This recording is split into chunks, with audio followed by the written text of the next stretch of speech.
Artikli fil-medja Taljana allegaw kif 3 miljun litru ta' prodotti magħmula minn ħalib barrani allegatament minn Malta ġew ikkonfiskati fir-reġjun ta' Ragusa fis-Sqallija wara li ġew markati b'mod fals bħala prodotti Taljani.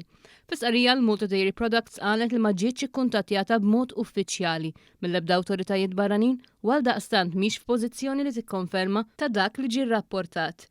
Malta Dairy Products fl-istqarrija tagħha nnotat u enfasizzat li kif u fejn jintuża l-ħalib wara l-kunsinna huwa kompletament taħt ir-responsabbiltà tax-xerrej u ma jaqax taħt il-kontroll tal-produttur. La darba l-prodott ikun imbieħ u kkunsinnat b'mod trasparenti u skont ir-rekwiżiti legali kollha. Ġie notat li hi ilha snin twal tesporta l-ħalib lil klijenti internazzjonali f'konformità sħiħa mar-regolamenti kollha tal-Unjoni Ewropea dwar is-sikurezza tal-ikel u d-dokumentazzjoni b'din id-dokumentazzjoni tinkludi informazzjoni dwar l-oriġini u trattament tal-ħalib. Huma spjegaw ukoll li s-settur tal-ħalib f'Malta jopera fuq ċiklu staġjonali. Għal madwar 9 xhur fis-sena il-pajjiż jipproduċi aktar ħalib milli jeħtieġ għal konsum lokali u għalhekk issir l-esportazzjoni tal-kwantità żejda.